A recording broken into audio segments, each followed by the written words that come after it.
On the edge of the Great Kalahari Desert in northern Botswana lie some of the world's most remote and beautiful wilderness areas. Places like the Chobe and Moremi National Parks, where short summers are wet and productive, but winters are long, dry, and brutal. The summer is ending now, and the days begin to shorten as the dry season approaches. No more rain will fall for the next 9 months, and every sunset will bring to a close another day of withering, desiccating heat, and herald a coming night of biting cold. For the animals of this vast network of plains and forest, this is the cruelest time of year, when vigilance and adaptability will determine who makes it through Africa's most savage season.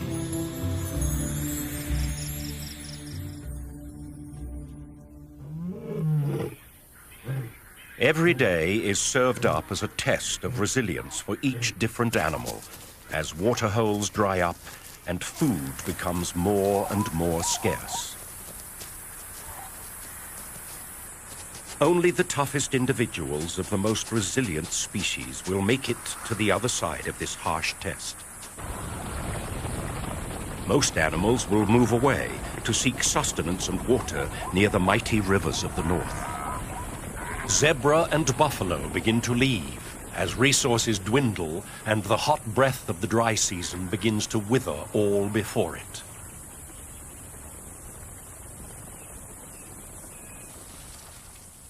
Other animals follow, but along the edges of the plain in the transition area between grassland and forest, known as the ecotone, one of Africa's most successful survivors remains to tough it out. The graceful and resourceful impala. The beauty and seeming frailty of these timid antelopes belies an ability to survive not only the adverse elements, but also a constant and savage onslaught from every predator that shares their world. In March, at the beginning of the dry season, the impala population is gathered in mixed herds, and the shorter day length sets off a switch in the hormonal activity of the males.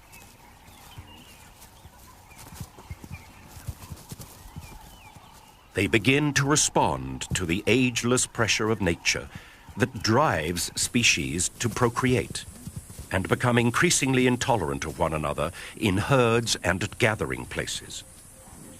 Aggression is on the increase, and behaviors such as ground horning indicate a readiness among the mature males to do battle with each other over territories and females.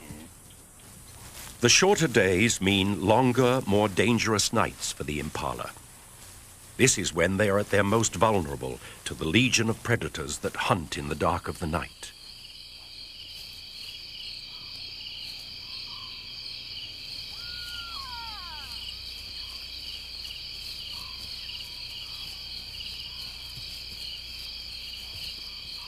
But as the moon becomes full early in the year, it triggers another passage of savagery in the tension-filled life of the impala herd.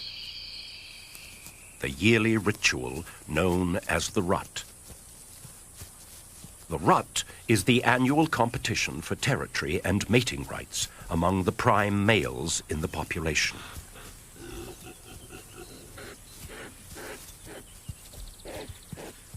The mature males are in peak condition at the start of the rut. Hormonal activity has strengthened neck muscles and thickened skin for protection against horn wounds when fighting.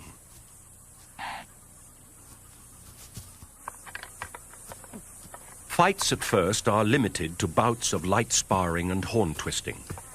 This allows males to size each other up without serious damage. But soon, along the edges of the plains and around the waterholes, fierce battles begin to break out.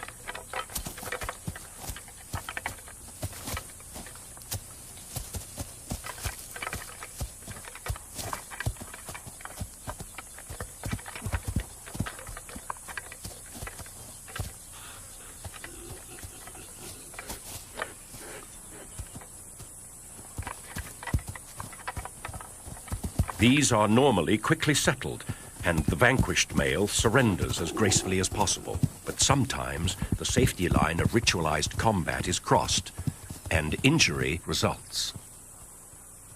Unlike deer, whose antlers are seasonal, antelopes have permanent horns, and once broken, they will never grow back. Males who lose a horn at best will never have an opportunity of breeding, but often this spells a worse fate. Horns broken off at the base can cause an infection in the soft tissue of the head, and a slow and painful demise usually results.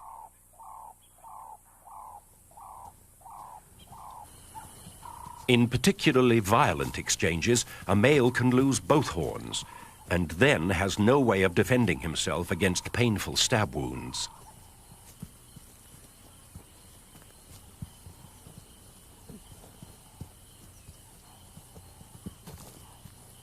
Sometimes, even both horns cannot protect the unwary combatant from a cruel twist of fate. This male, ambushed from behind while engaged in combat, had a horn driven deep into his body cavity. A wound such as this is the end of the line, and death is not far off. The impala is the primary provider for higher levels of the food chain in southern Africa. The intact carcass of the wounded male provides an opportunity for scavengers to feast, rather than pick at the leftovers of other predators.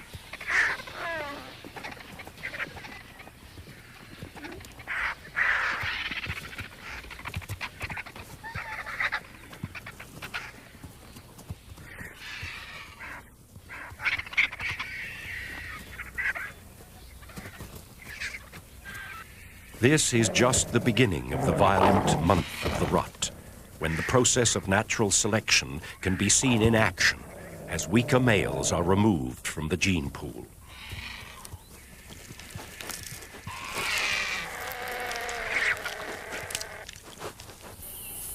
For the surviving rams, the serious business of breeding goes on. Once a hierarchy has been established, the most dominant male stakes out the prime territory and begins to display ownership. He patrols his boundaries at a steady, measured gait, walking in a tall, proud posture, rather like a gunfighter of old.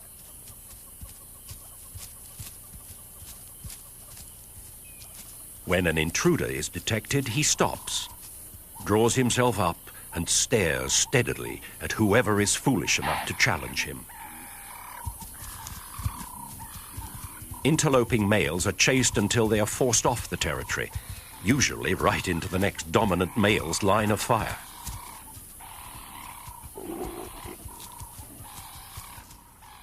The rams at the top of the hierarchy hold sway over the prime territories with the best resources, such as food and the right mixture of cover and open land. This, in turn, attracts the most female herds. Now all the male has to do is keep them there, and that's where the real hard work begins.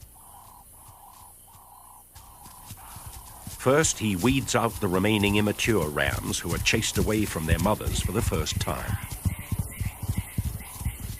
All the displaced youngsters and non-breeding males satisfy their herding instincts by forming bachelor groups that live on the fringes of society. They need the security of numbers for predator detection, but antagonism remains high. For the youngsters, this is like a training camp where they learn sparring skills for future serious bouts. The most dominant males give off a strong scent from glands in their foreheads. Weaker males sniffing this scent detect the higher hormonal levels and back down from challenges, a mechanism that regulates aggression. Back in the breeding herd, the male is now using 3 times as much energy as the bachelors.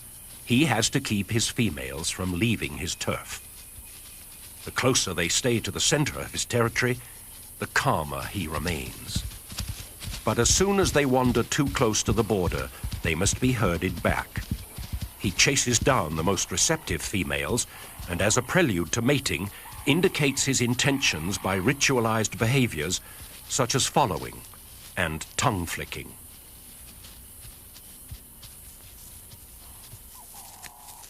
In between mating, he has his boundaries to keep and marks his territory by rubbing a secretion from his forehead glands on surrounding vegetation.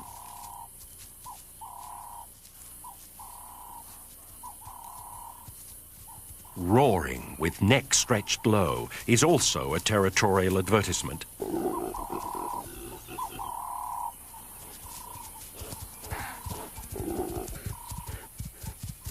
The dominant male of the herd is now being stretched to his limits.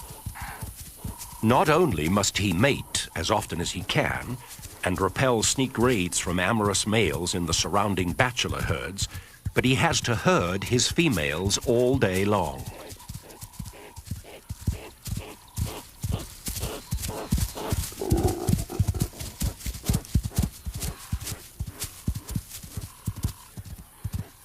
All of this activity begins to wear on the ram, and through the mating season, he can lose 30% of his body weight.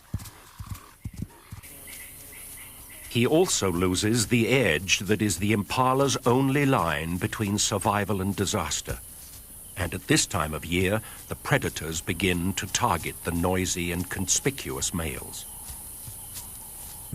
A female cheetah with almost full-grown cubs has part of her territory in the impala herd's area. Attracted by the sounds of the rutting rams, she moves towards the edge of the plains under the watchful eye of some giraffe.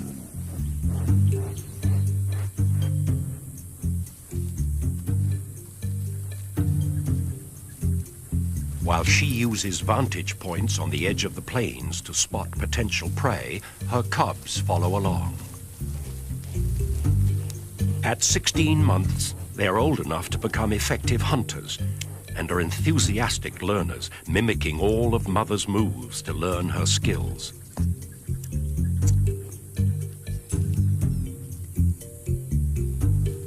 She uses a dead tree to detect the herd's position and quickly moves off to begin the stalk. The cub still has to learn that climbing is not something that cheetahs are particularly good at. Approaching the impala, the cheetah's eye is honed to detect the slightest sign of fatigue and weakness in any member of the herd. An opportunity at an exhausted and preoccupied male is difficult to resist.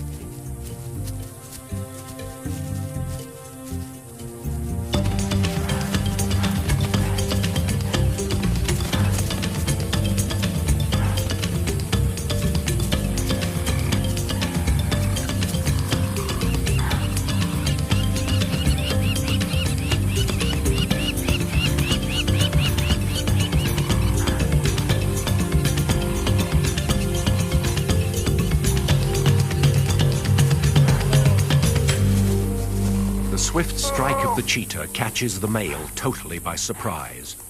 Weakened by constant physical exertion over the last month, he is much slower off the mark than his harem, who escape and stand a short distance off. Cheetah rely on the speed of the chase to exhaust their prey, which they then quickly suffocate by cutting off air with a throat bite. A noisy kill out in the open like this is likely to draw unwanted attention. Many other predators are alert to opportunities at this time of the year, and the local pirates are no exception. A hyena clan has a den nearby with hungry young pups, and they are constantly on the lookout for easy meals. The bleats of the ram and the alarm snorts of the herd are exactly the signs that the hyenas wait for, and they are quick to react.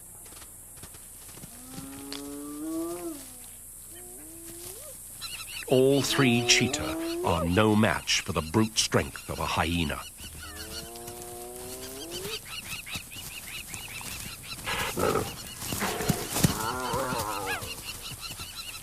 They cannot afford the slightest injury. A mere broken toe would throw off their fine-tuning and affect hunting success. So the family grudgingly backs down.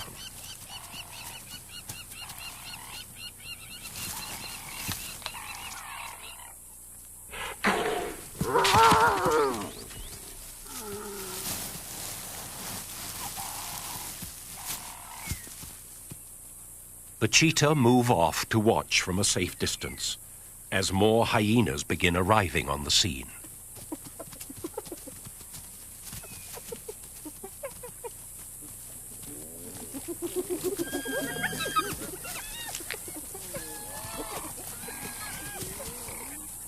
It's better to hunt again than to risk a brawl with nature's most ruthless gang members.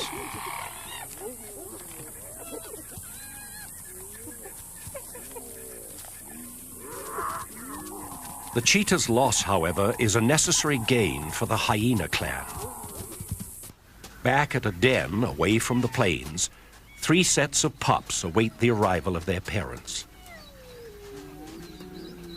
Each female in the clan gives birth to 2 black pups, who gradually become lighter and spotted after 2 months. There is serious rivalry amongst hyena siblings. What appears to be playful tussling is actually an establishment of dominance between and within each pair of pups. Even as infants, hyenas can turn into deadly killers.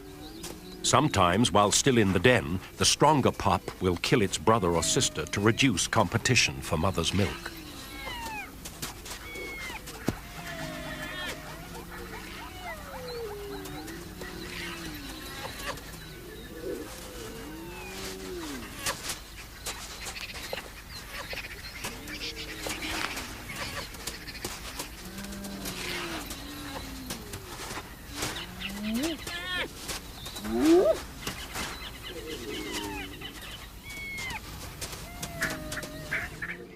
The dry season is now moving into its 3rd month, and things are getting tougher for the impala and many other species of the plains.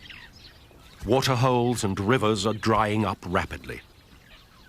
The days are baking hot, and temperatures plummet at night. Winter is the beginning of an easy time for the predators, as animals slowly weaken from lack of nutrition.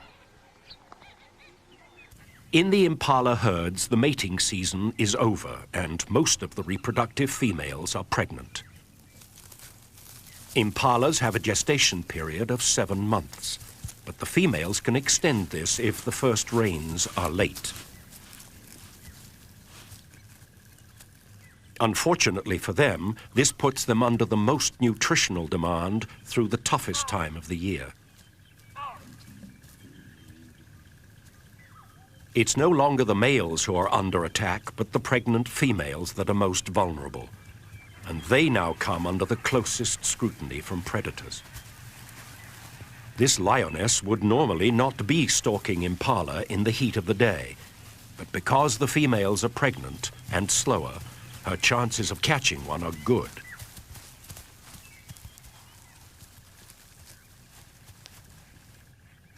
A careful approach, freezing each time the herd looks her way, gets her within striking distance.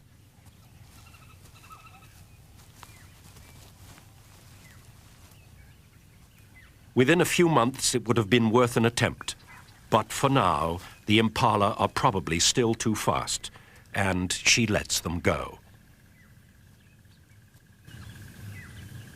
One of the keys to the impala's success during the savage season is the ability to switch feeding habits. Most other antelope that share habitat with the impalas are specialized in only one form of foraging. The wildebeest, for example, feeds on grasses of a certain height and quality. During the dry months, when that kind of food is no longer available and water is scarce, they move in large numbers away from the degrading grasslands. kudu also come under feeding pressure in the dry season, although they can survive without having to migrate. They are specialized leaf eaters, or browsers, and feed on bushes and trees on the edge of the plains.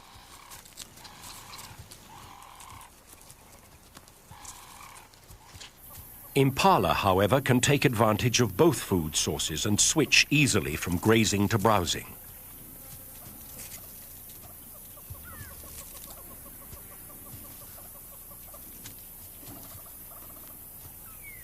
They have the ability to eat fallen leaves when outcompeted by other browsers, and can even resort to digging for underground chutes in dried-up waterholes.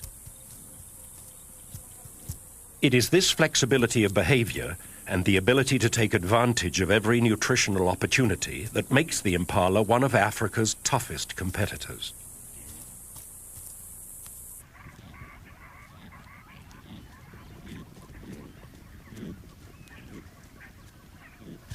Deep into the dry months, some species of acacia tree come into full bloom, attracting the attention of troops of baboons.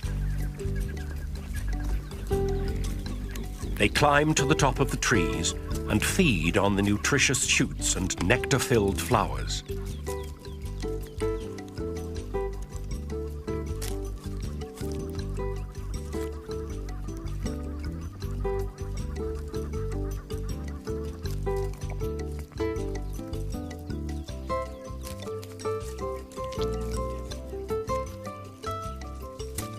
As the troop greedily picks at the blooms, they drop more than they eat.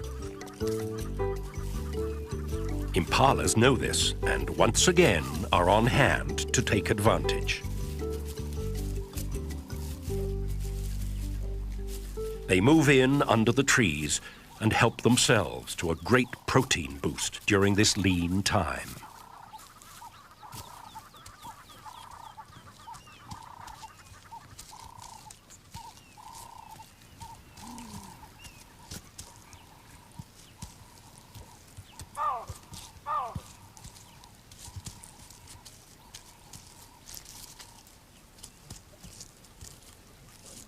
Along with the baboons, there is another hugely successful generalist living in the impala's realm, who's not only able to change feeding behavior, but can change and manipulate the very environment in which it lives. Elephants feed along the ecotone during the dry months, reaching for the foliage they need to fuel their 6-ton bodies.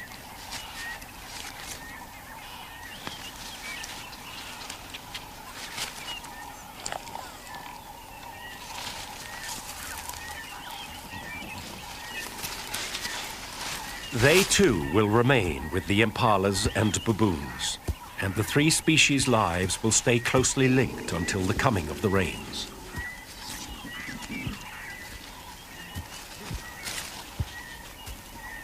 These giants have a fascinating method of harvesting a food source, directly available to no other species: the pods of the camel thorn tree, Acacia albida. With their great strength and size, they could easily tear limbs and pods from the tree or simply push the tree over. Instead, they carefully shake the tree, causing the pods to drop to the ground.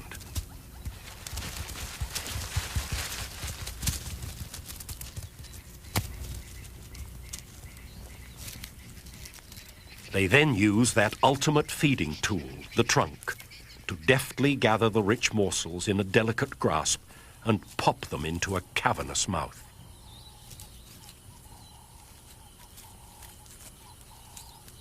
This behavior is remarkable in many ways. It benefits the elephant, who not only gets a rich meal, but seems to understand that by leaving the tree standing, there's a guarantee of other harvests of pods for years to come. It also benefits other inhabitants of the ecotone. And once again, the first to move in are the impala.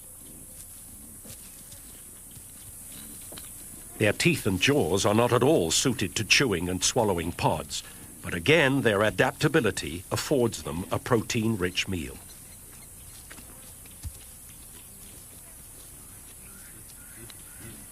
Others also arrive to take part in the feast. The elephant and impala dislodge seeds, blooms, and insects in their feeding, and birds like red-billed quilias and tiny blue waxbills take advantage.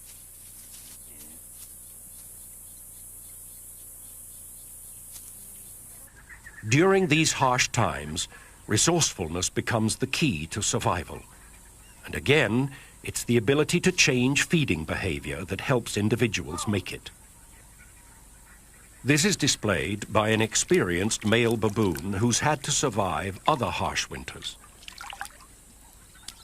It seems he's learned that the river, before it dries up completely, holds some underwater secrets. Crocodiles keep baboons from going anywhere near the water under normal circumstances. But these are desperate times.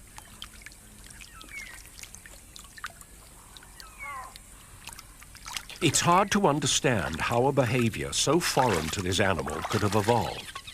But with remarkable skill, he feels for the underground bulb of a water lily and removes it to safety.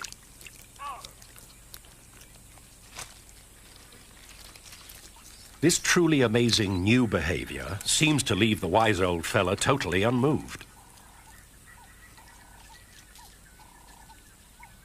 With great dexterity, he peels and eats the succulent shoots before tearing into the food-packed storage organ of the plant.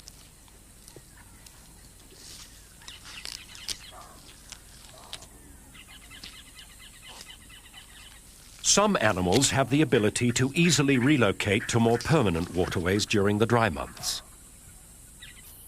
A resident fish eagle could fly to the nearest permanent river in less than a day. He's a highly specialized hunter of fish and amphibians, with huge talons adapted to the grasping and holding of slippery, wriggling prey.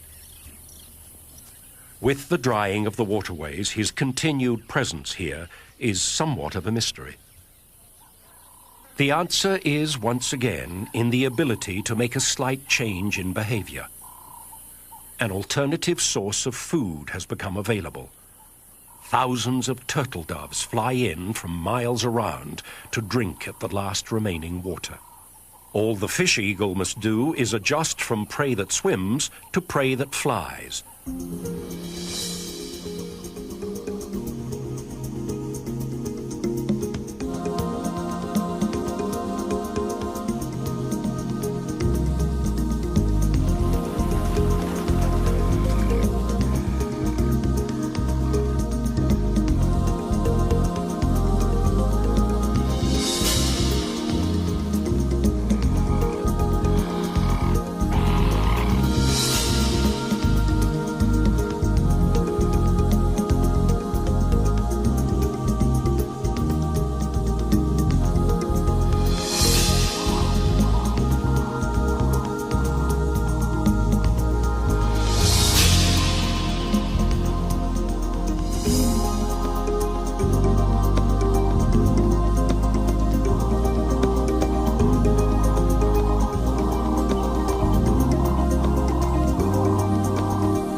This magnificent predator, so linked with the waterways of Africa, will have a winter of plenty with no competition in this strange, dry land. Not only is predation on the increase, but the impalas are having a tougher time at the waterholes. Predators often take up residence in the dry season to ambush prey. If a pride of lions decide to take a siesta at the water's edge, the impala will have to wait. The dry winds of winter and the furnace-like days of early spring conspire to drain the earth of all its precious moisture. At waterholes in the area, the concentrations of elephants leave devastated vegetation for miles around.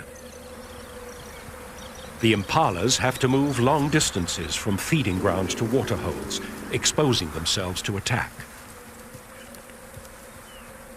When they arrive, they are usually again forced to wait, as they're outcompeted by the bigger and stronger animal.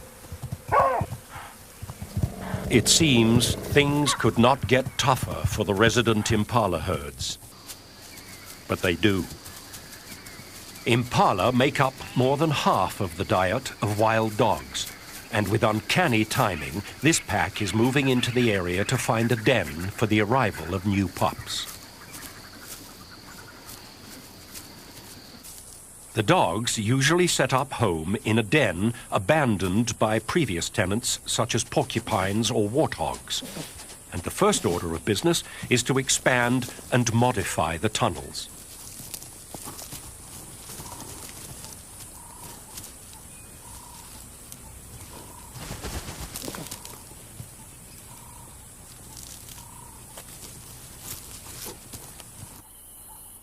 Once the breeding female has given birth to the pups underground, the pack is anchored to the area for at least 3 weeks.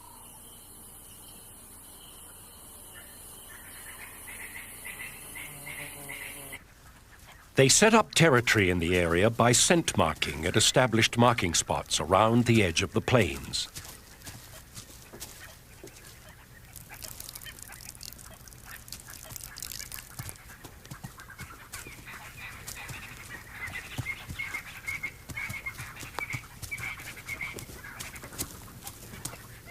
Although they hunt primarily in daylight, they often set off to hunt before dawn, and while they're in the area, they work mostly along the ecotone in the territory of the impala.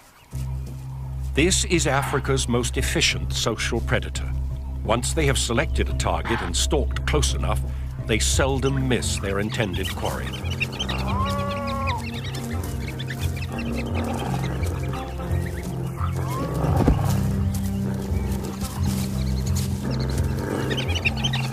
Again, it is an exhausted male impala that is caught.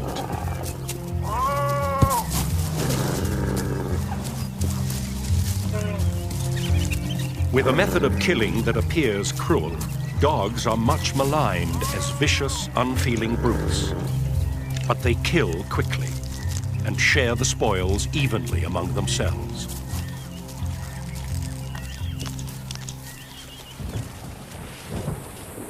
All the while at the waterholes, the situation becomes more and more serious. As thunderstorms threaten to break the desperate grip of the dry season, bull elephants line up patiently in a well-established hierarchy, waiting their turn to drink. This is an organized rotation of dominant individuals and small groups of allies, sometimes standing 50 deep, waiting hours for their turn. The meager, muddy pools.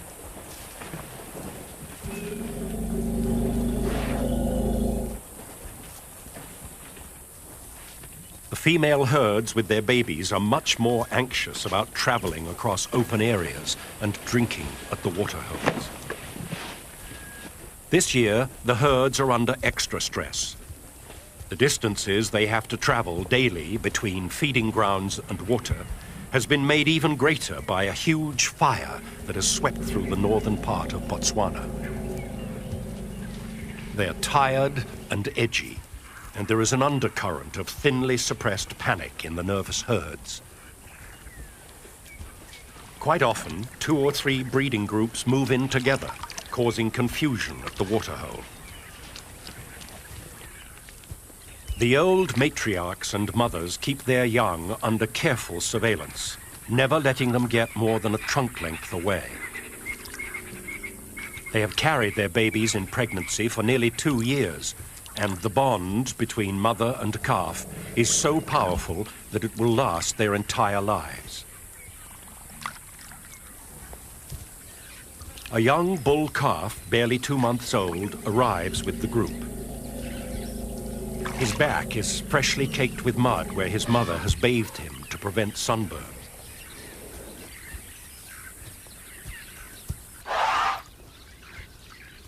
The herd spends time enjoying a drink and a splash before setting off again in the late afternoon.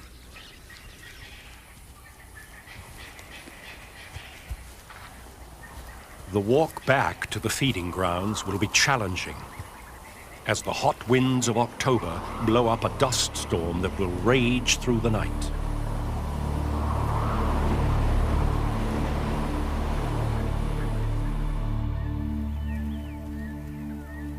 Early the next morning, it appears something has gone terribly wrong in the night. The young calf with the muddy back has somehow become separated from his herd in the dust and darkness, and now he finds himself utterly and desperately alone.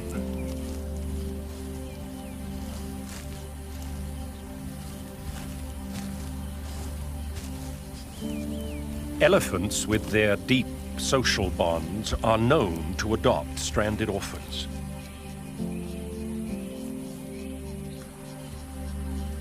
If he can attach himself to other elephants or find his own herd very soon, he stands a good chance of survival. The little calf is as helpless and confused as a human infant would be without his mother. It's obvious that he can smell her and the herd in their dung surrounding the pools, and he spends time sniffing at the familiar, comforting smells.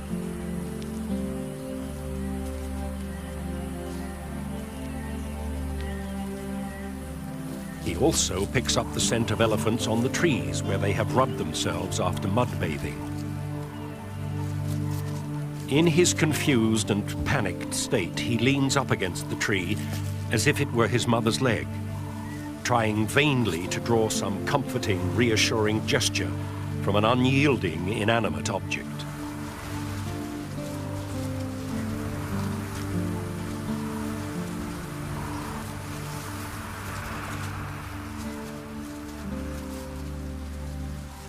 After his first hours alone, help arrives in the form of a few huge elephant bulls.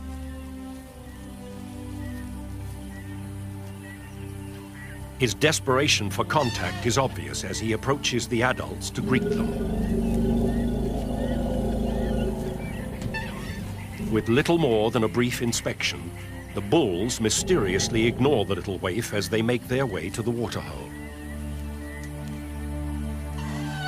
The calf struggles along in their wake, calling frantically for attention.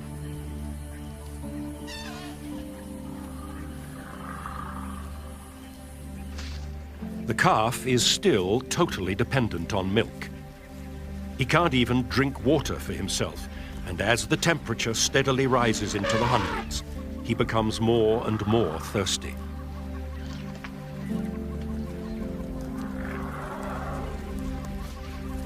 Without the bulk of his mother to protect him from the sun, dehydration begins to set in. Desperately thirsty, and now even more confused, he attempts to suckle from the bulls at the waterhole. At first, the adults ignore the pitiful advances of the youngster, but as he becomes more persistent, their indifference turns to anger.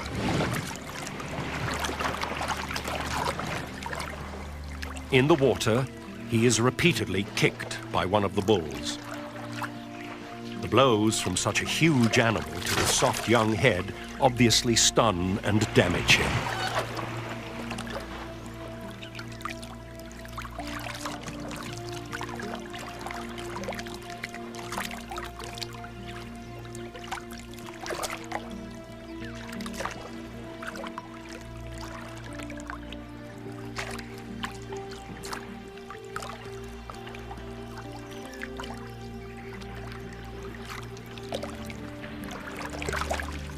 Even after such violent treatment, the urge to be close is too powerful, and he struggles after the adults.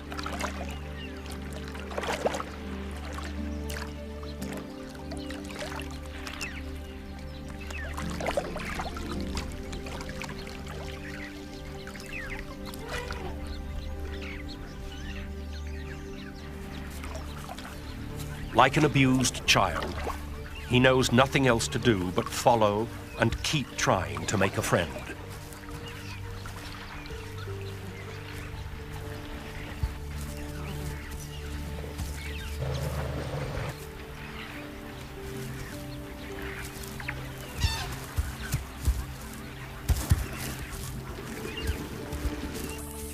It's midday now and fiercely hot. The temperature in the sun is over 120 degrees, and the bulls have retreated to the sparse shade of some nearby trees. The orphan continues desperately to seek attention and comfort, but is continually rejected.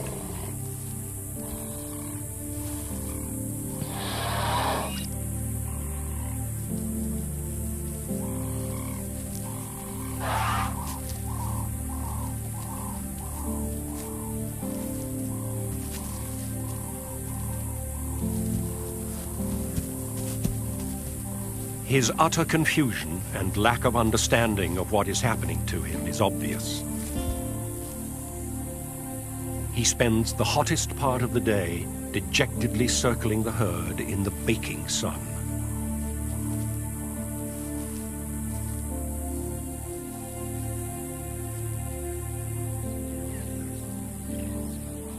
As the bulls start to leave in the afternoon, the tiny stray tries to follow, and the rejections begin to get more violent.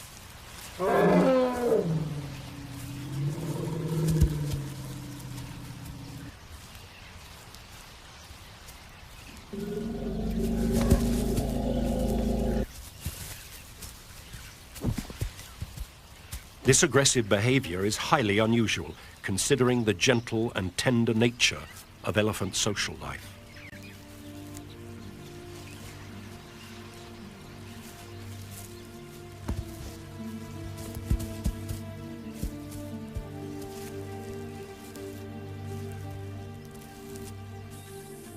The calf retires to a small grove of trees, where he stands shivering and twitching in what appears to be a state of complete nervous collapse.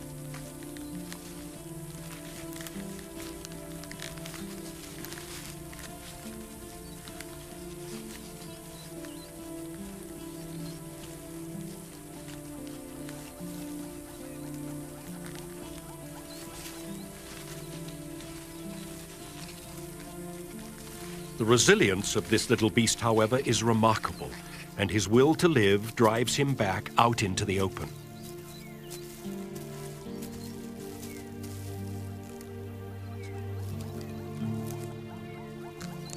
He once again attempts to suckle, this time on a tree, before heading back to the waterhole.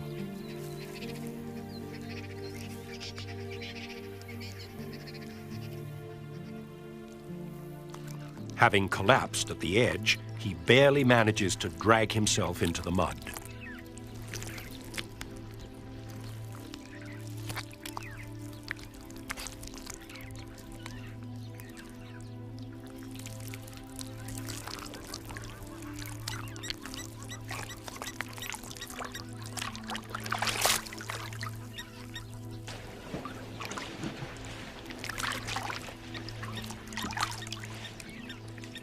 At last, it seems there is real hope when a herd of cows with a young calf his age suddenly arrives to drink. As he persists in getting close to the herd's own calf, the reaction of the females is shocking. This would be the ideal group to adopt the stray. With young calves of their own, the females are lactating, and their overpowering maternal instinct should be stimulated by the calf. But instead, he is once again violently rejected.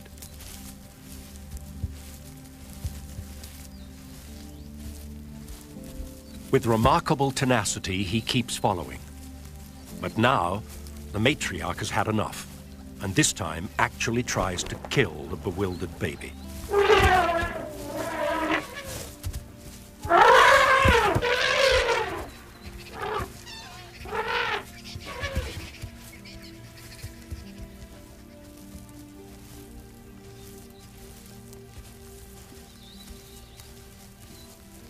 It's obvious that something is dramatically wrong.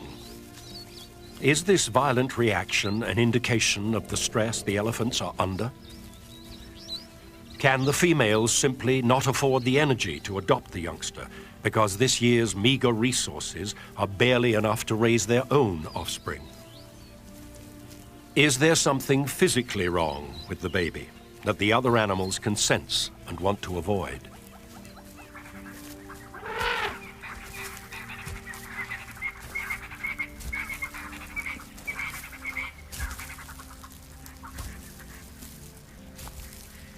Whatever the answer, time is running out now.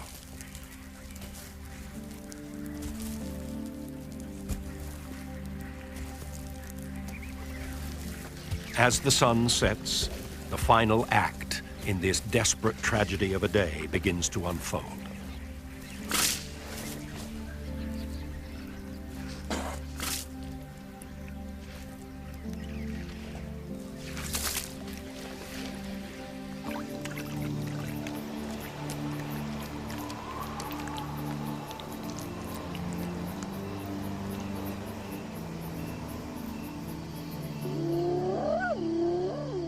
Under the very eyes of bulls who would normally savagely defend a calf, the executioners of the night move in.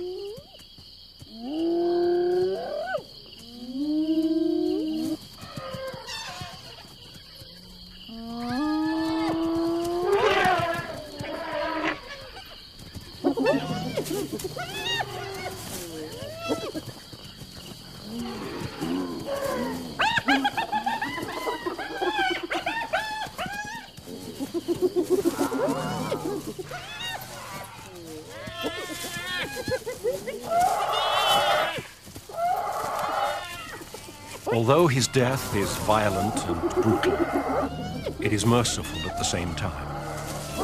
He will not have to endure another minute of the loneliness, bewilderment, and pain that was this terrible day.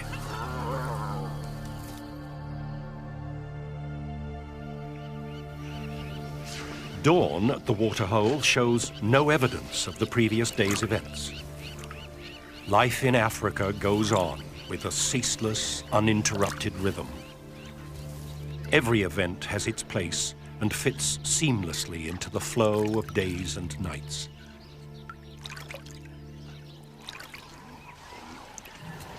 It's the beginning of November now. The impalas do not have long to hold on until the first rains. The pregnant females are in the most dangerous 2 weeks of their lives. Sunken flesh around pelvic bones and protruding ribs are the only indicators of their poor condition.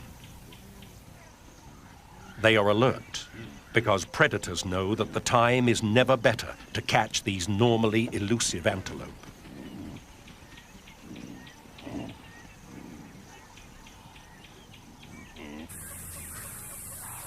Still, the most dangerous time for them is the trip back to the plains.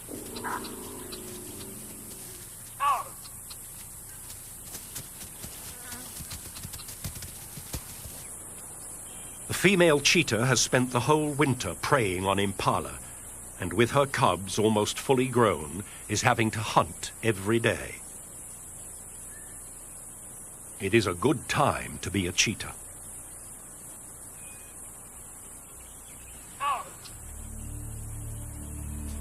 Through the season, the cheetahs have lost over 70% of their kills to the hyena, so the female has changed her behavior.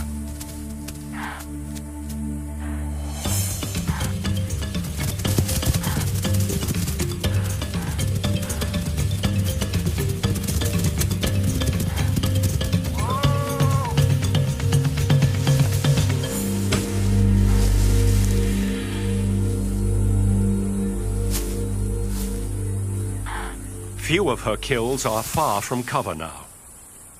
Once she has caught this pregnant impala, she drags it, still alive, under some bushes.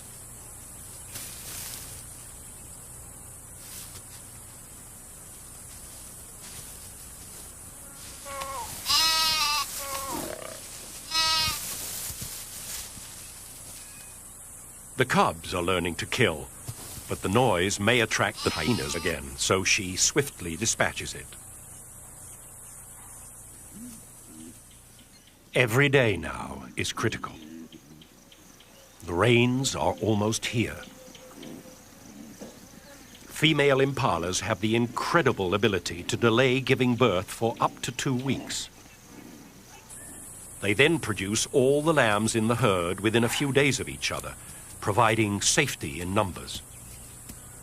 Invariably, though, females who mated first in the season can't hold on, and there are early arrivals. The hunters of the plains know that these youngsters represent an easy meal. With pups of their own to feed, the wild dogs are targeting the babies. Once the herd is panicked, the babies are on their own. It's just a matter of running them down. This dog displays the skill of a seasoned hunter by keeping the baby running in circles, cutting off its escape at every turn.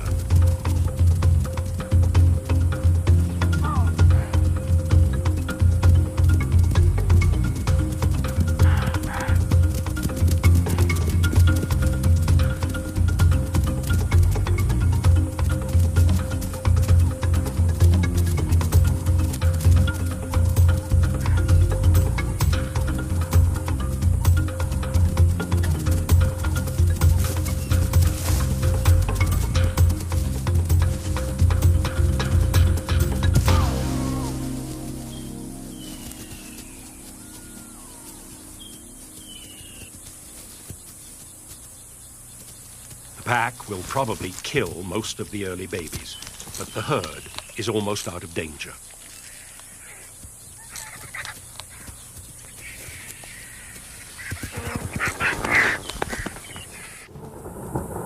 Localized storms are now releasing rain only miles away, and the big thunderstorms, bringing the season's first heavy downpours, are starting to roll in.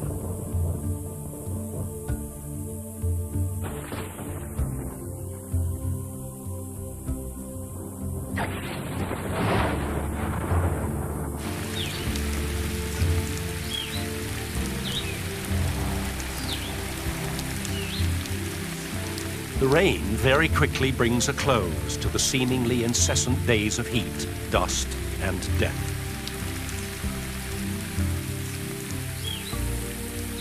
The land is rejuvenated, springing to new life, and the impala give birth to a whole new generation.